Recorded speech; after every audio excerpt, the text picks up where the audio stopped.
So there's action behind it. So you're going to water it. You're going to make sure it has the sun and the nutrients that it needs. You're going to do all of that in order for it to grow. Because if you don't, how do you know the difference between something that's dead and something that's alive that you just dead?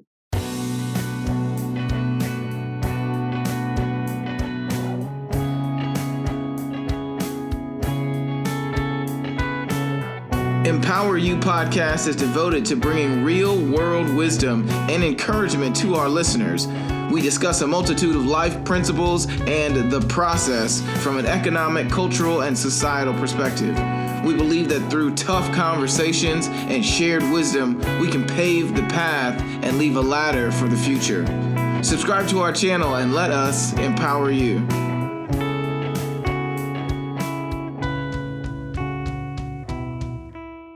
That's really very insightful because,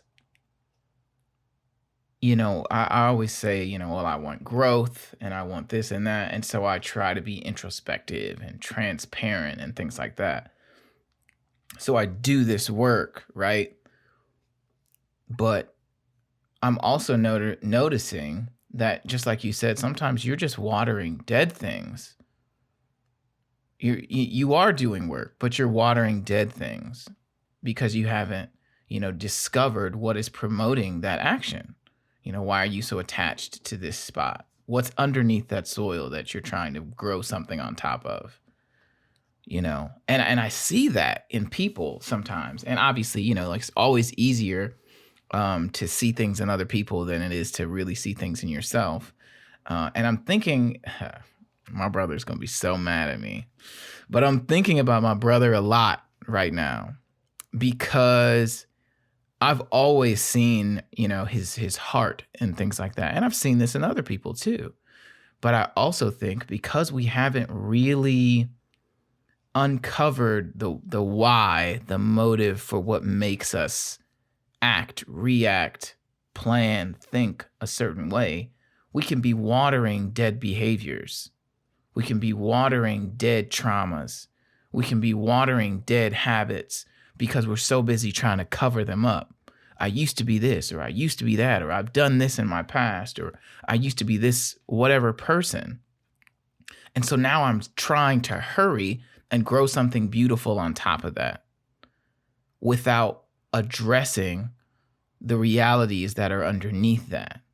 So that goes, and so to take this back to myself, it goes back to that trying to be there for other people, not because that's really what you're trying to do, but because you're trying to elicit that from other people,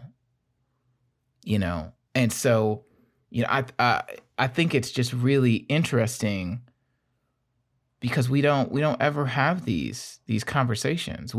How do you equip children, even adults, to really confront themselves in such a way that they don't feel attacked, right?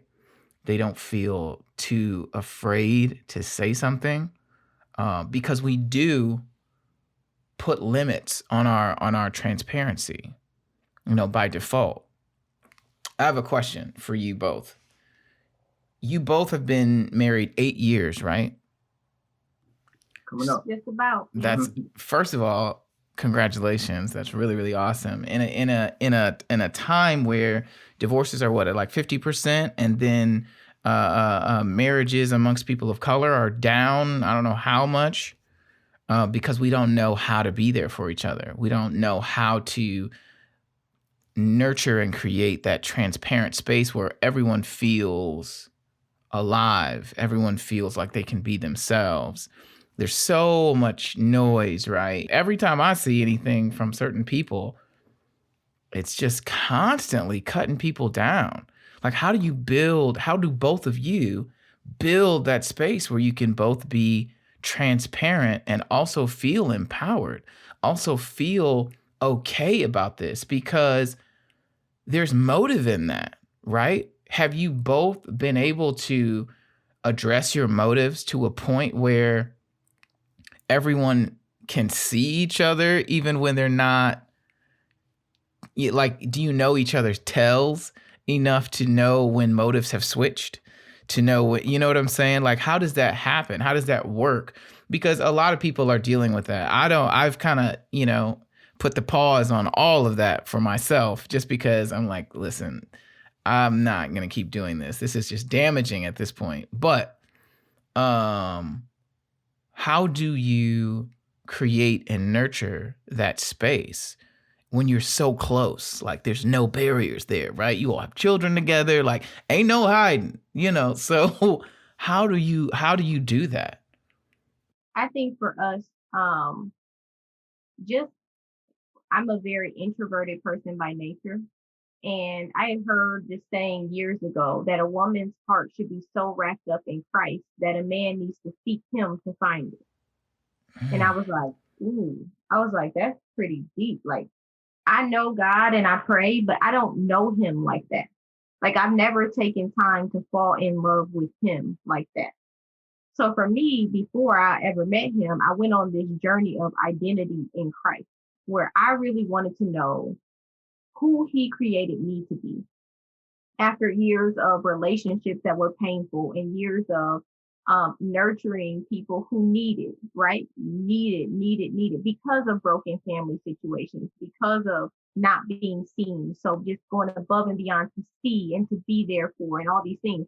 I was in a place where I needed to know, who did you create and define me to be, separate from anyone else, separate from my family of origin and my dynamic with them, separate from, the way people view me, my friends, my relationships. Who am I to you?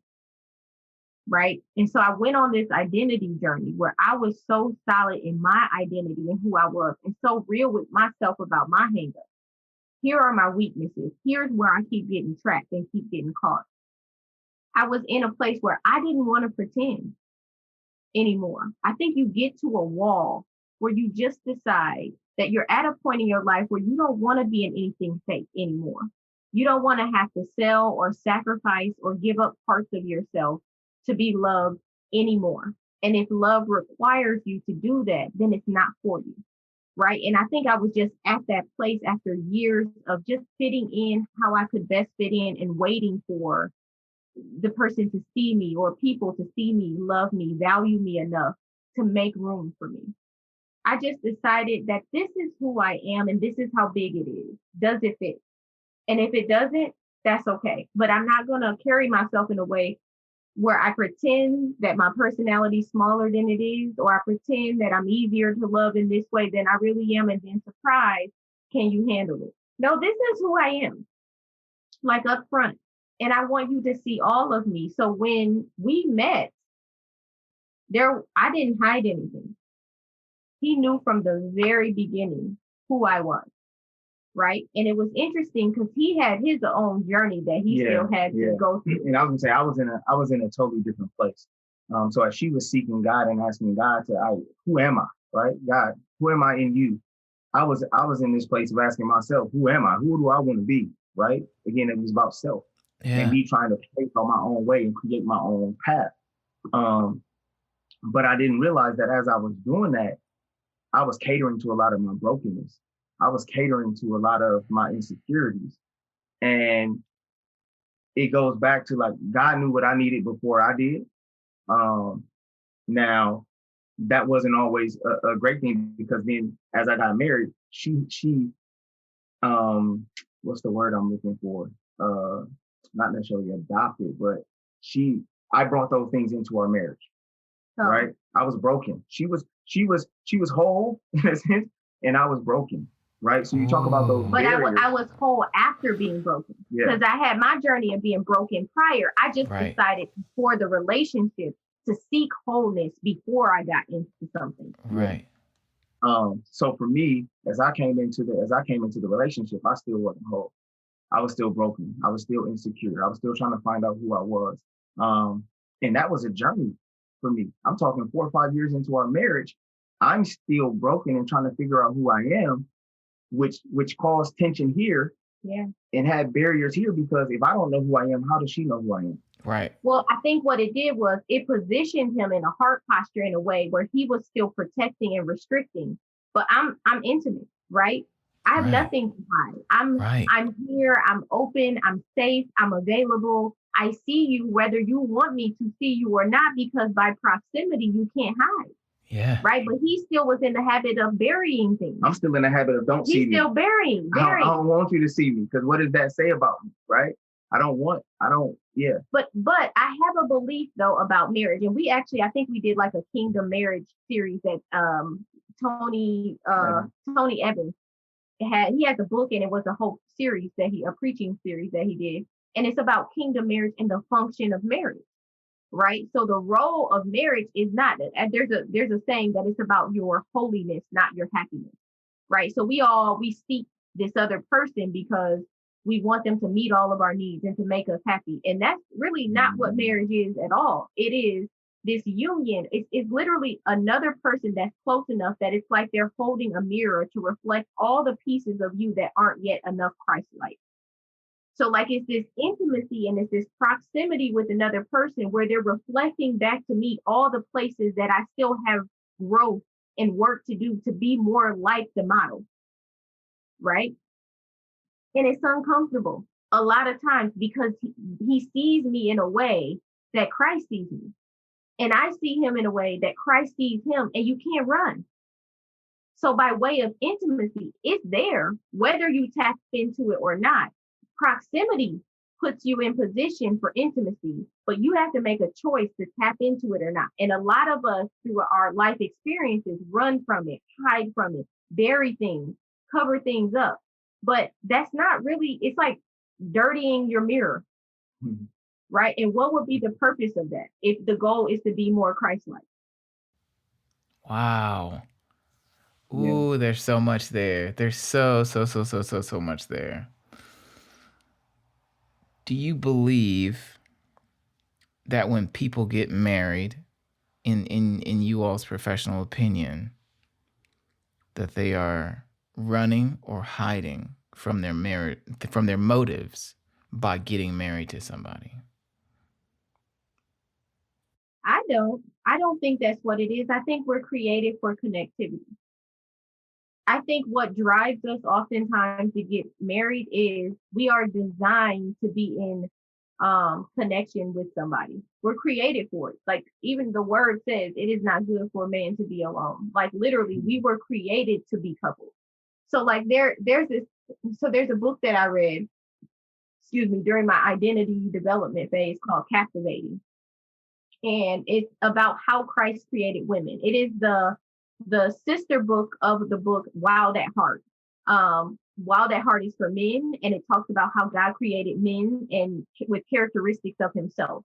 And so Captivating is how he created women with other characteristics of himself.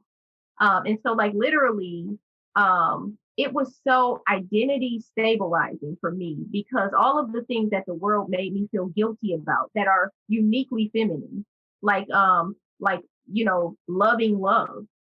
Every little girl loves love. From the time my daughter is 3 and she wears a princess dress and she wants you to watch her and to like be enamored of her and see her. She loves fairy tales. Who taught her to love fairy tales? Like it's just in her. Yep. We're created for that because that brings beauty into relationships, right? It flowers the relationship. So if I had the same like beliefs about love as he did, then I don't even know how we would react to each other. Like, it just brings something to it. And that was intrinsically put in us by God. So like in this book, Captivating, it talks about this term Ezer Kenegdo, which is a Hebrew term, which literally translates to mean help mate or help meet. Oftentimes that's how it is, defined.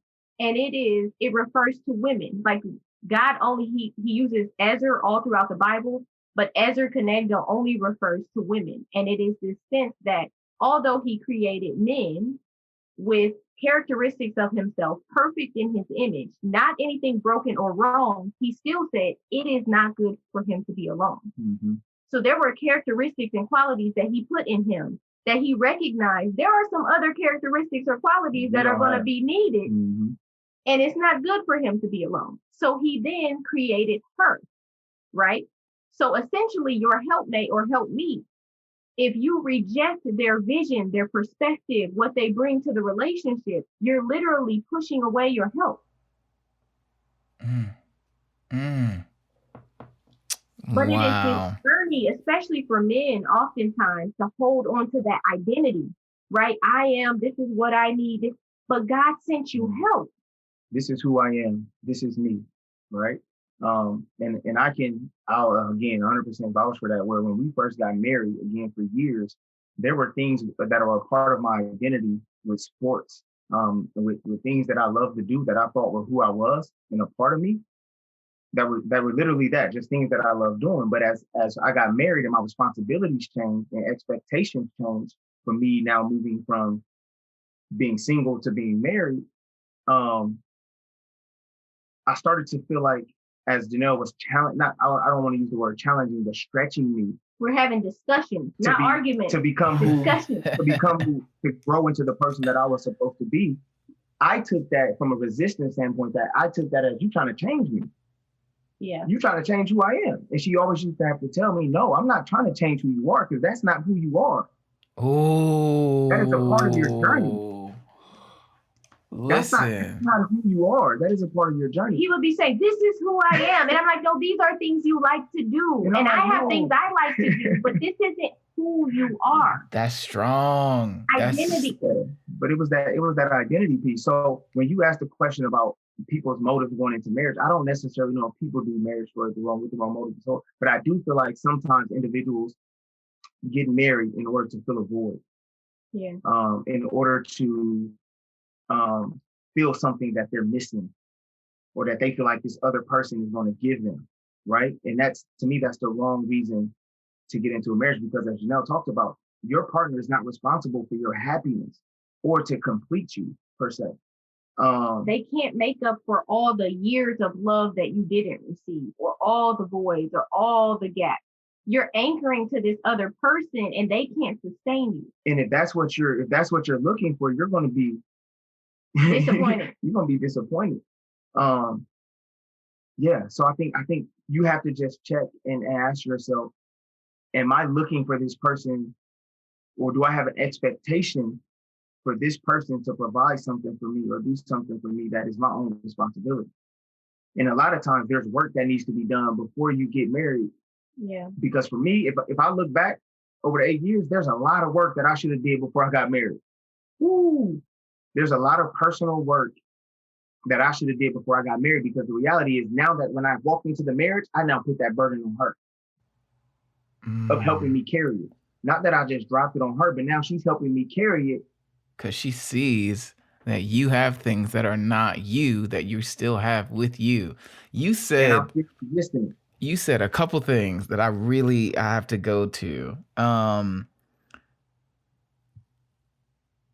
First of all, that's a strong statement for someone to tell you that that's a behavior is not really you. That is a strong statement, because, you know, as I study, I can only imagine when you said that, I got triggered. I was like, oh, because the reality is, as men, you know, and I had an episode with a guy named Oliver Marcel, brilliant man. He talks about overcoming the man laws and how we get so attached to our identity around the things that we've been doing our whole lives. So whether it's sports, whether it's hiding, whether it's serving, you know, whether it's, you know, being responsible, we get so attached to that we associate that with being our identity, even though given a different environment, a different teacher, different observation, different training, we could be an entirely different human, be entirely different. I know guys right now who struggle in their relationships because they are so attached to their identity, who they have been for 30, 40 years. So the idea that your helpmeet would tell you that you're not who you think you are. That is wild to me. Well, what I was saying is, you're not what you do. Yeah. Okay. Your identity is not what you do. Your identity is rooted, right? Your identity is in Christ. He has created you for so much. If you get stuck in what you enjoy doing and always want to be doing because you've identified yourself by those things for so long, you'll still be chasing the dream of football. And yeah, and it goes back to when you tell me I'm not what I do, that's who I am, because it's taken me so long to build this. That's right. And get to the point where, people see me, people appreciate me. But right? Then they see you. But here's the thing. Here's the thing that I had to learn. They weren't appreciating me. They were appreciating what I do. Right. You see what I'm saying? Yeah. So for me, I was known as, I went through identity crisis after football I played ball at Purdue. Ended up going free agent to the Miami Dolphins and was in rookie mini camp for a little bit. Then I got released, right? And after I got released from Miami, I was like, whoa, right? Because it happened like that. I went to rookie mini camp one day, and then the next week, it was like, business decision, buddy, you got to get out of here, right? So I'm like, whoa, like it ends like that? Wow. So for me, I was like, uh-oh, now the helmet comes off. And I'm like, whoa. Who is Aaron Lane without this helmet on? Because I have been in Fort Wayne my whole life. Everybody knew me for playing sports, being fast, doing this great running back, this fast guy, all of this stuff. And that's how people identify me. Oh, Aaron Lane, you the fastest man in the city. Oh, Aaron Lane, running back at Snyder. That's what I was identified by, right? Yeah. I remember you in the gym, man, at St. Francis being swole with Mike Lito. Yeah. So now when you lose that, now who am I? Because nobody's now referring to me as those things. And if they are referring to me as those things, now I'm in my past. You see what I'm saying? Yeah. So now who am I as a person? Yeah. And like for me, my thing was, as your spouse, I see everything. I see the things that God is pulling you into. I see the places that you're resisting because it feels uncomfortable, but it's always going to feel uncomfortable from this point forward, because he wants us to be anchored to him. If we can sustain ourselves, we don't need to be anchored to him. So like right now where we are in our life, like we can't control, anything. He's always pulling us and calling us to things that are just outside of our capacity to handle, so that we have to lean on him to be able to navigate it. Right? So do we want to move forward, or do we want to stay anchored to the past? And I'll be 100% honest and transparent with you. If you walk into marriage and you're in a position like I was in, and not secure and not anchored and all those things that we just talked about, and you don't have somebody who is strong and anchored, this will end quickly. And I'm talking from either side, man or woman. Not that, because she didn't have to put up with my journey of arriving into my identity.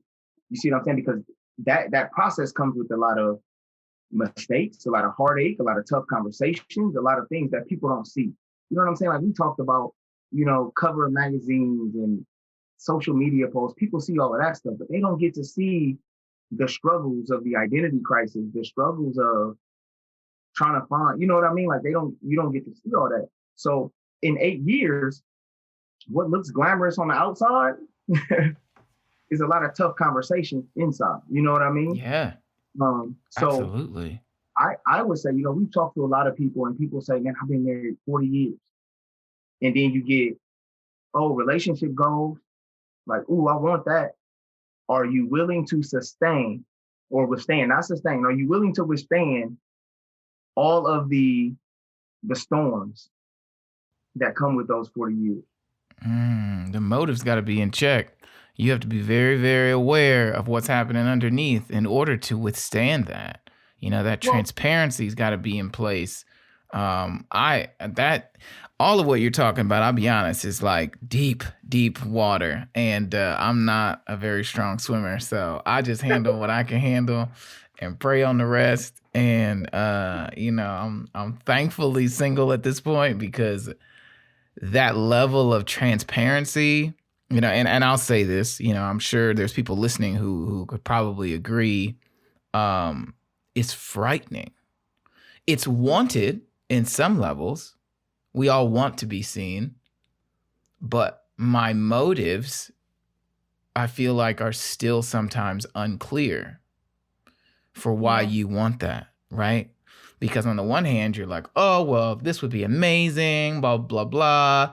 There's all these outward perks of everything, right? And so for me, trying to overcome, toxic motives that are damaging to myself, to maybe others in time,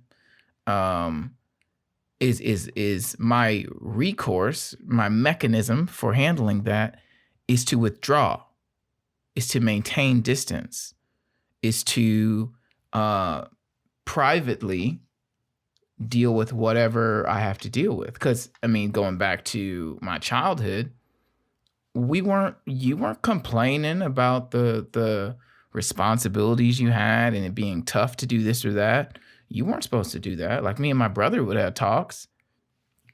You don't go around your mom and your sisters complaining about something being hard. That ain't, we don't do that. You know what I'm saying? And so overcoming that fear, overcoming that anxiety, that worry, is super challenging, to say the least. So to see you both talk about it so freely, you're almost like mutants right now. Well, we're reflecting outwardly the transparency that we live in. Right. This is normal conversation for us. Right. It's become normal. Because for me, I'm like, bro, like, you can't be with a therapist and think you're not going to. I wasn't one who was out here talking about how I'm feeling and what I'm feeling and what you thinking, I'm like, whoa, hey, I don't know. Right. It's like, I'm not prepared for this conversation. Yeah, but I'll say this, it has helped me in the process of finding me. Because it has helped a lot that I typically hold in come out that were a detriment to me. That makes sense. Yeah, the things that weren't you. Oh, I'm still tripping about you saying that. Well, but honestly though, like you said something too way earlier where you said, this is terrifying. This level of transparency is terrifying. It shouldn't be as scary as you think it is. It's just like that's what anxiety is. Anxiety makes you avoid things that you think are going to be worse than they actually are.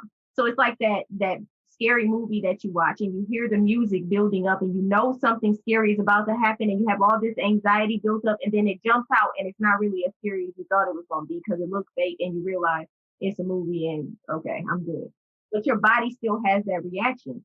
So it's the same thing with like transparency in relationships or whatever. It feels scarier than it actually is. If you just make a commitment that I don't have the time to wait anymore. I don't want to surprise you with who I am. I don't want you to surprise me with who you are. It's safe here. You can just show me who you are and I'm just going to show you who we are. And if we fit, then we move forward. And if we don't, then that's okay. And we can be friends and keep it moving.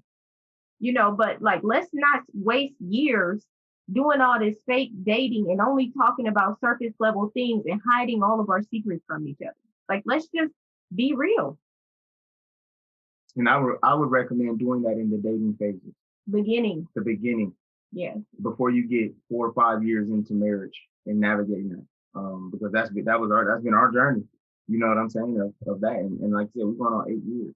Nowhere near perfect, but we're in it. All the way in. We're in it.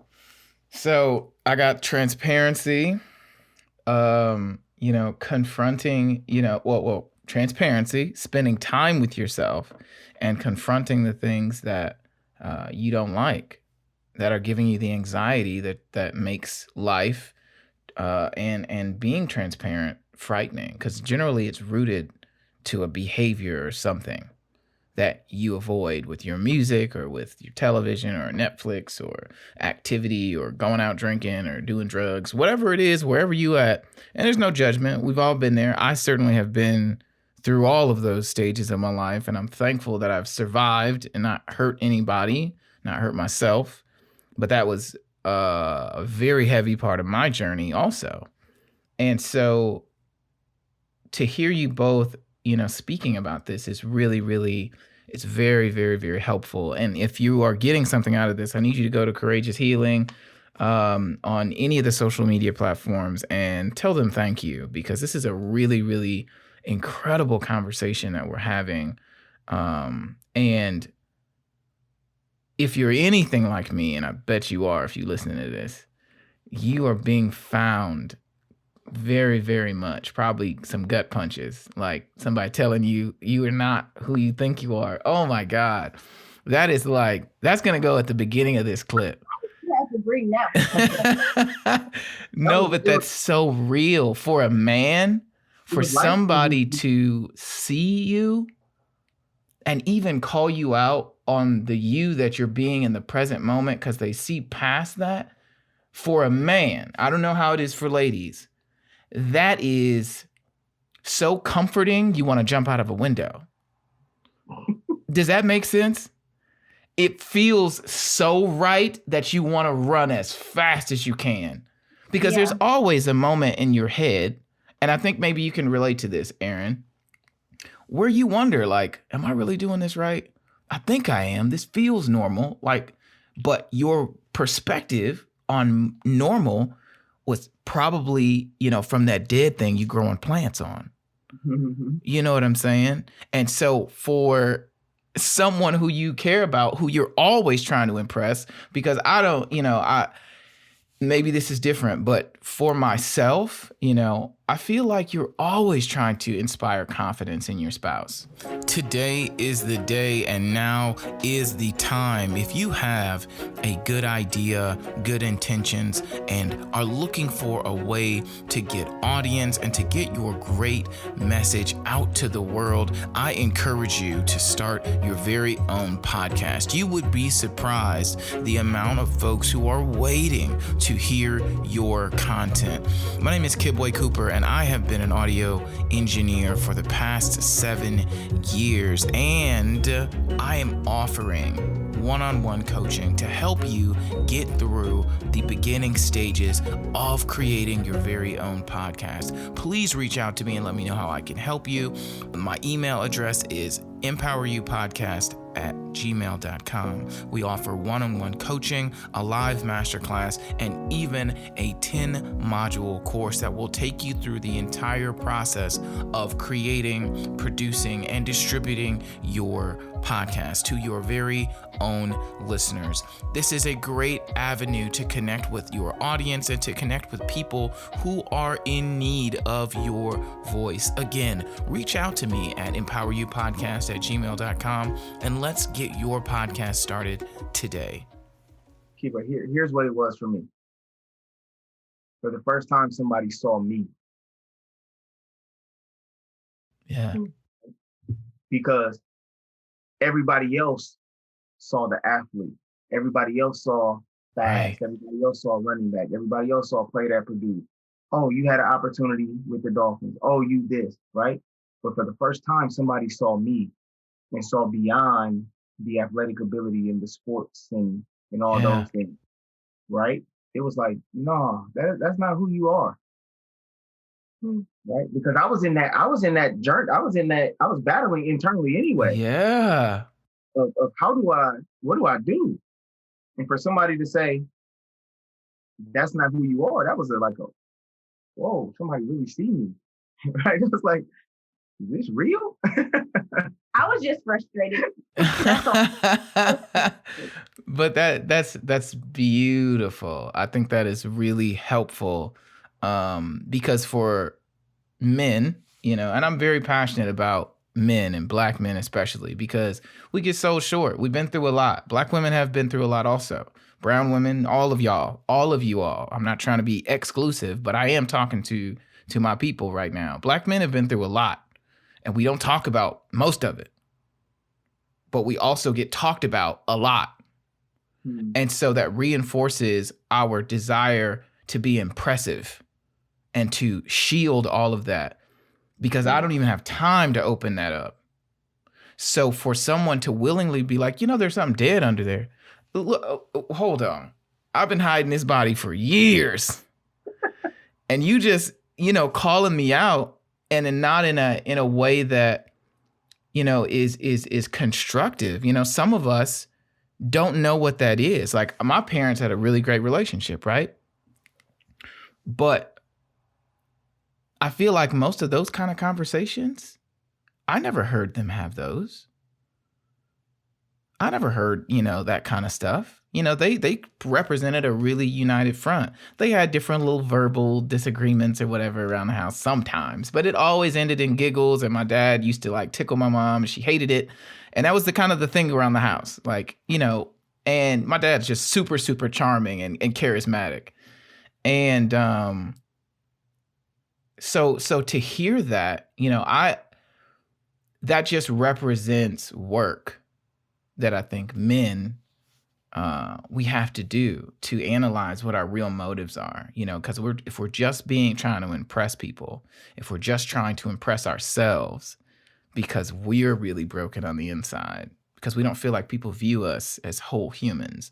They only view aspects of us as being valuable, not the whole thing. We have to do the work on the inside, because that's a part of, if we continue with the plant analogy, that's a part of retilling the soil, right? That's a part of tilling the soil. There's a quote for me, and I'll say this first. There was a large, for years, I was getting educated. I was doing all these things and all these new seeds that I was planting in old soil, right? So then there was this conflict of new with old, right? All this new stuff, and where I think I want to go is battling and conflicting with my old, because I was planting new seeds on old soil. And there's a quote that says, it's often the quality of the soil that determines the harvest more than the quality of the seed. Ooh. It's often the quality of the soil that determines the harvest more than the quality of the seed. And Wow. for me, until I started to do the work, my own work. He was stuck in this cycle of doing all these things, seeking all these things, always having to be on the go, do, seek. But it was falling on old, the soil. It was falling on old soil. So no matter how great the seeds were, it was falling on old soil. So until I did the work that needed to be done and started to till the soil and redo the soil, nothing was manifesting from it that should. But like, Kidway, you also are talking about like the experience of being a Black man and these segmented parts, right? That oftentimes you have to sort through. But it was bumping up against the experience of being a Black woman, of constantly trying to balance the difference between being aggressive and assertive, right? And this expectation or people viewing you as aggressive when you're just being assertive. Yeah. Right. So I'm just not backing down. Right. I'm just not going to let you do anything and say anything and act any kind of way, because I'm going to require the best of you. Yeah. I'm going to require that you grow. I'm going to require that you elevate into the person that Christ created you to be. I'm not going to leave you behind and just let you be. Because if so, you pick the wrong partner. Right.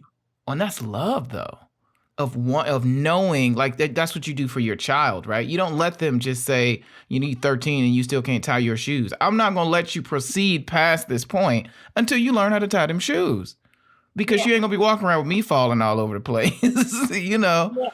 Like, it's really hard, though, balancing that motivation, that encouragement from that seat of, like, you have a responsibility for headship, right? But you're not yet in alignment. So I'm called to fall in alignment when you're in alignment. But if you are out of alignment, I'm called to be in alignment, right? So I know this, I have this linear relationship. I'm asking you to get in there. I want you there. I'm creating space and room for you there. But I can't follow you left or right. I have to be in alignment. That's strong. It's hard. Strong. It's hard stuff. Wow. Oh my goodness. You all are incredible. You both are really, really incredible. I think I go back to seeing you both at Starbucks all the time. Because I used to be in the corner editing, and me and Aaron would do a head nod, and y'all be having all these meetings, and I don't know what they're planning, but they are diligent because I'm here every day. So they're clearly plotting to take over the world. And then Courageous Healing comes out. I was like, well, there it is. There it is, because, I know what grunt work looks like. I know what consistency looks. I know what hard work looks like. And so, when I'm hearing what you're saying, in this whole conversation, about motives, that work that goes into really uncovering the motive behind what you're doing, the motive behind your relationship, the motive behind our triggers, the motive behind why you want to be married, why you want to be successful, why you respond certain ways to conversations. That's work. That's hard work. But it takes that investment to get that reward, to till that soil, because your seed is not enough if you don't do that work, And you said it's uncomfortable. A lot of people, and I've said this for years, progress, growth, it always hurts. And we had this conversation a little bit before about, people popping up with LLCs and businesses, and you wish them all well, but you understand some people don't associate being successful with the heaviness, with the late nights, with the hurt that comes from it, because you're constantly confronting your shortcomings. I took that DISC assessment probably a couple weeks ago, and I legitimately, I didn't fall into a depression, but I was very, very, very frustrated by it because I looked dead on at the things I was good at, the things I was not good at. And I had to realize, you have to invest more in your growth, in your healing, than you're doing in just your business, just your podcast. You can have every awesome guest on your podcast, but you're not going to get better if you are not doing the work. Doesn't matter, which then dilutes your entire mission behind this podcast, behind the space that you're creating. And so that is it's really great and meaningful that you all are taking the time to do this. I just commend you both, and I think you're both super, super special. And I'm so thankful that you're spending time educating myself, educating everybody who's listening. Y'all getting a free class. And I am too. So I'm super, super thankful. I am going to ask you for one more thing before I let you go. We got to get a thought exercise. Every episode we do a thought exercise. A thought exercise is the segment of the show where you leave our listeners or myself with a mantra, a daily routine, a easy to execute mindset principle. Maybe it's a quote from a book that has helped define you or helps bring you clarity. And it's I like to say that, the thought exercise is something that you carry with you all the time. You could forget everything in the episode, but you remember the thought exercise because that is what you practice daily. You guys can binge the show or whatever, but when you get to these thought exercises, I really want you to take this stuff seriously because we can't get where we're going if we don't change and evaluate our motives, our habits, the way that we think about things, our philosophy on ourselves, on our behaviors. And these thought exercises have just been tremendous for myself, at least. And if you've been following the thought exercises, I'm sure you've gained a lot from them as well. So before I let you go, I would love, love, love to hear a thought exercise from both of you. It doesn't have to be long. I know I've had you on here for a minute.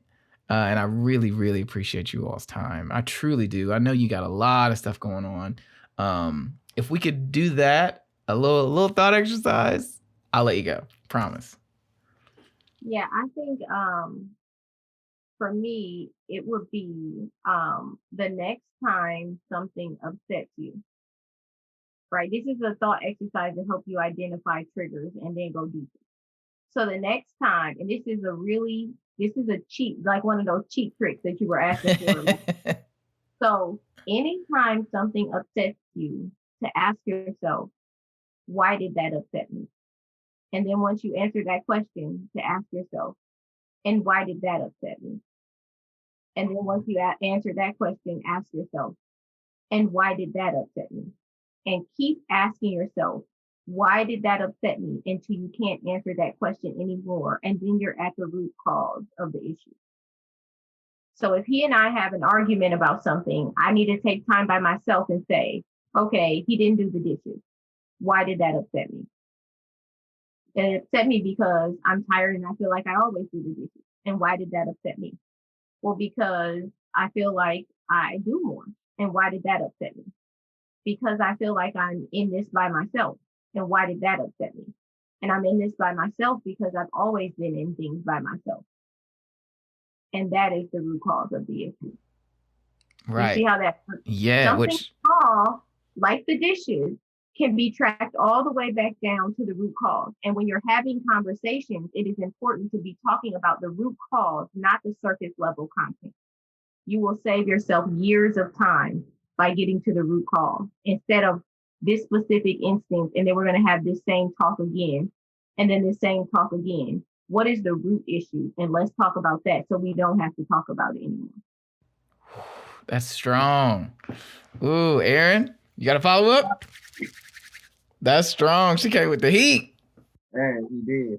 No, there's one thing that Janell often talks about as well. And it's something that she tells people they need to work on. And it's something that I've been utilizing in moments of stress, in moments of being overwhelmed and anxiety. And there's 3 questions that we often tell individuals to ask themselves.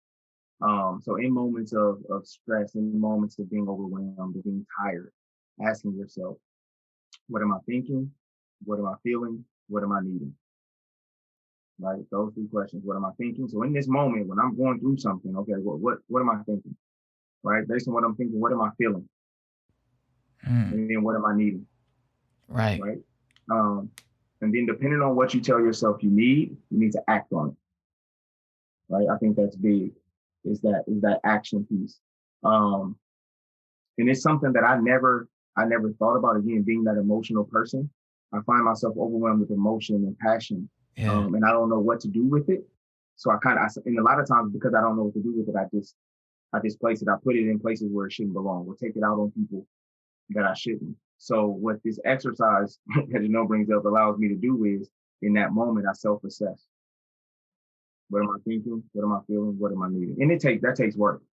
That's a process. It seems simple, but it's really not easy. It's not easy at all. But the more and more you do it, it starts to help you, and it starts to de-escalate you in the moment. So it's just something that I would recommend. It helps you stay connected to your emotions instead of detaching from your emotions and going numb. Which is something we tend to do when we're in trauma. So right now, this pandemic is traumatic for all of us. So we're dissociating. So constantly practicing that, what am I thinking? What am I feeling? What am I needing? Helps you stay in your body. And what are you needing really can change the entire way you're looking at the situation. Because you may reassess how you're reacting to something. And you're just like, wait a minute. I really just need to feel secure about this. So all the other stuff I started doing doesn't really make sense because that's not really what I need right now. But you can't get there unless you take that second. What am I thinking? What am I feeling? What do I need? I want to practice that. I'm going to practice that. So really, Janell gave y'all 2 tips. I just told y'all. Listen. I ain't get no extra point. That's amazing. Listen, that is, if y'all are listening, again, go to Courageous Healing Inc. You can find them on all the socials, right? Facebook and how about you all tell us how you can find yourself? I'm going to mess it up. How can we find you, interact with you? On our website is www.courageoushealing.org. We're also on Instagram, LinkedIn, and Facebook. From the same way. Okay. Same handle. It's all courageoushealing.org. Okay. Oh my goodness. You all, this has been incredible. I really, really, really appreciate you all taking the time to dig into this. This is This is the reason why I created this podcast, because we got to have this space where we put our armor down and we really assess what's going on. Because a lot of us are trapped and we don't want to admit it, maybe because we got a promotion, because we just got married, because we're making good money, because finally, you know, the pandemic is over, depending on when you're listening to this, but you still trapped because those motives, those underlying things have not been assessed. So this is life for somebody listening to this who's been trapped for a long, long time. So I really appreciate you all taking the time to extend your ministry and your mission onto Empower You podcast. Thank you. Thank you so much. Thank you for having me. Absolutely. Thank you for doing what you do and giving people a voice. Yeah, absolutely. Thank you all so much. Okay, I'm gonna let you guys go. Again, is there anything that you want to say before we close this out, or are you okay? I don't think I have anything. I think we probably said plenty. Listen, if they're anything like me, I'll be begging for more. So go to their pages, follow them, because they are consistently giving us a lot of light that we need. If you are a person of color, model your vulnerability after these two. It takes work, but they're living proof that you can do it, even though maybe in your environment it doesn't seem like you can. Just start with the thought exercises and work from there. So thank you all so much. To everybody listening, appreciate you for listening, and I will talk to you a little later. Peace. Thank you. Empower You podcast is devoted to bringing real world wisdom and encouragement to our listeners. We discuss a multitude of life principles and the process from an economic, cultural, and societal perspective. We believe that through tough conversations and shared wisdom, we can pave the path and leave a ladder for the future. Subscribe to our channel and let us empower you.